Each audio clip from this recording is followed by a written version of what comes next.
ഇന്ന് ഏറ്റവും കൂടുതൽ തട്ടിപ്പ് നടക്കുന്ന മേഖല ഏതാണെന്ന് ചോദിച്ചാൽ സ്വർണ്ണ പണി മേഖലയാണ്.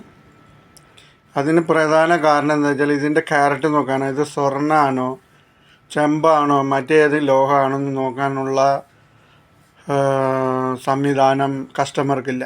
കസ്റ്റമർക്ക് ഇത് ചെക്ക് ചെയ്യാനോ മറ്റും പറ്റില്ല. മറ്റുള്ളവരുടെ സഹായം ഒന്നുപോലെ തട്ടാനോ സഹായം തരണം, അല്ലെങ്കിൽ ഏതെങ്കിലും ഷോപ്പിൽ പോയിട്ട് ഇത് ചെക്ക് ചെയ്യണം. ഇങ്ങനെ ഒരു അവസ്ഥയാണ് കസ്റ്റമർക്ക് അറിയില്ല ഇത് എത്ര ക്യാരറ്റിൻ്റെ ആണോ, ഇത് തനി തങ്കമാണോ, എങ്ങനെയാണ് ഇതിൻ്റെ ഘടന, ഇതൊന്നും കസ്റ്റമർക്ക് അറിയാൻ സാധിക്കില്ല. ഇതാണ് കസ്റ്റമറെ പറ്റിക്കാനായിട്ട് മറ്റുള്ളവർ ഉപയോഗിക്കുന്ന ഒരു പ്രധാന ഘടകം. 9116 ഗോൾഡ് എന്നൊക്കെ പറയും, പക്ഷെ അതിനകത്ത് എന്ത് സാധനമാണ് അതിൽ ആഡ് ചെയ്തിട്ടുള്ളതെന്ന് കസ്റ്റമറിന് അറിയാൻ സാധിക്കില്ല. മറ്റുള്ളതിലൊക്കെ നമുക്ക് അറിയാൻ സാധിക്കും. ഇപ്പോൾ ഒരു ബിസ്ക്കറ്റ് വാങ്ങണമെങ്കിൽ ബിസ്ക്കറ്റിൻ്റെ ഉള്ളിൽ അതിൻ്റെ പുറത്ത് ഇങ്ങനെ എഴുതിയിട്ടുണ്ടാവും ഇന്ന സാധനം ഇത്ര, ഇന്ന സാധനം ഇത്ര, നമുക്കത് മനസ്സിലാക്കാനായിട്ട് സാധിക്കും. എന്നാൽ സ്വർണ്ണമാണെങ്കിൽ അത് മനസ്സിലാക്കാനായിട്ട് സാധിക്കില്ല. അപ്പോൾ ഇപ്പോൾ 1,00,000 രൂപയുടെ നമ്മളൊരു സ്വർണം വാങ്ങിയാൽ നമ്മളത് വിൽക്കാനായിട്ട് ചെന്ന് കഴിഞ്ഞാൽ അത്ര പൈസ കിട്ടുമോ? ഇല്ല. നിങ്ങൾക്ക് ആ കൂടി കിട്ടാൻ പോകുന്നത് 60,000 രൂപയാണ്. ബാക്കി അതിൽ പണിക്കൂലി, മറ്റേ കൂലി, അത് ടാക്സ്, ഇതെല്ലാം കുറച്ചുള്ള പൈസ മാത്രമേ കിട്ടുകയുള്ളൂ. അപ്പോൾ നിങ്ങൾ വിചാരിക്കുന്നത് എന്നാൽ പൊട്ടത്തരം വലുതാണ്. 1,00,000 രൂപയുടെ സ്വർണം വാങ്ങി അത് കറക്റ്റ് ആ പറഞ്ഞ ക്യാരറ്റ് കറക്റ്റ് ആണെങ്കിൽ നിങ്ങൾക്ക് കിട്ടാൻ പോകുന്നത് 60,000 രൂപയാണ്. ബാക്കിയെല്ലാം അതിൽ കിഴിവ് പോകും. അപ്പോൾ നിങ്ങളൊരു ഗോൾഡ് ഒരു സുരക്ഷാ നിക്ഷേപം എന്ന നിലയിൽ വാങ്ങുന്നത് ഏറ്റവും വലിയ മണ്ടത്തരമാണ്. നിങ്ങൾക്ക് അറിയാത്തൊരു സാധനമാണ് നിങ്ങൾ വാങ്ങി വെക്കുന്നത്. ചിലപ്പോൾ നിങ്ങൾ വിൽക്കാൻ പോകുമ്പോൾ 24 ക്യാരറ്റ് എന്ന് പറഞ്ഞിട്ടാവും നിങ്ങൾ വാങ്ങിയിട്ടുണ്ടാവുക, പക്ഷേ അത് ചിലപ്പോൾ 18 ക്യാരറ്റിൻ്റെ ആയിരിക്കും.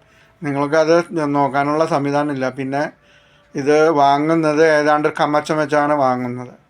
അപ്പോൾ നിങ്ങൾ ചിലപ്പോൾ പറ്റിക്കപ്പെടാം. പക്ഷേ പറ്റിച്ചില്ലെങ്കിലും നിങ്ങൾക്ക് ടാക്സിൻ്റെ പൈസ എന്തായാലും കട്ടാവും. എത്ര ടാക്സാണോ ആ ടാക്സിൻ്റെ പൈസ നിങ്ങൾക്ക് വിൽക്കുമ്പോൾ കിട്ടില്ല. പിന്നെ അതിൽ പണിക്കൂലി എന്തായാലും അവർ കുറയ്ക്കും. പിന്നെ മറ്റുള്ള തേയ്മാന ചിലവ് മറ്റേതൊക്കെ കുറച്ച് നിങ്ങൾക്ക് 60,000 രൂപ തന്നെയേ കിട്ടുകയുള്ളൂ. ഇത് ശ്രദ്ധയിൽ വയ്ക്കുക. ഇത് കഴിയുമ്പോൾ നമുക്ക് കാണാൻ സാധിക്കുന്നത് അതിൻ്റെ പ്രൈസ് നമ്മൾ നോക്കുക. 1,00,000 രൂപ നമ്മൾ സ്വർണ്ണം 1,00,000 രൂപയുമായിട്ട് നമ്മൾ ജ്വല്ലറി പ്രവേശിക്കുന്ന ഒരാളെ സംബന്ധിച്ച് അവർക്ക് ഒരു 20% പണിക്കൂലിയോ അല്ലെങ്കിൽ അതിൻ്റെ കിഴിവോ അല്ലെങ്കിൽ തേയ്മാനോ നമ്മൾ പരിഗണിക്കാം. രണ്ടാമത് അതിൻ്റെ GST ഒരു 3.25% പരിഗണിക്കാം.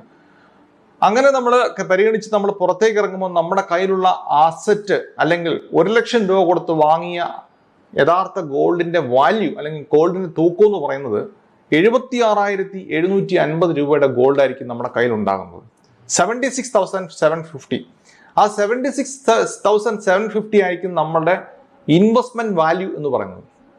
നമ്മൾ തിരിച്ചു കൊടുക്കുമ്പോൾ GST കിട്ടില്ല. തിരിച്ചു കൊടുക്കുമ്പോൾ നമ്മൾ തേയ്മാനം പരിഗണിക്കും, പണിക്കൂലി കൺസിഡർ ചെയ്യില്ല.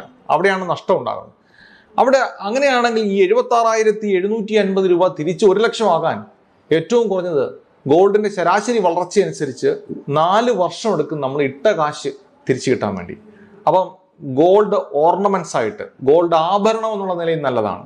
പക്ഷേ ഗോൾഡ് ഒരു നിക്ഷേപം എന്നുള്ള നിലയിൽ ആഭരണങ്ങൾ വാങ്ങിക്കൂട്ടുന്നത് മണ്ടത്തരമാണ് എന്ന് തന്നെ പറയാം.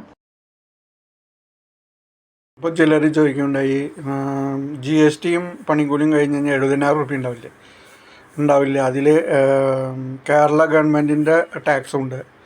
അതും കൂടി കഴിച്ചിട്ടുള്ള പൈസയെ കിട്ടുള്ളൂ.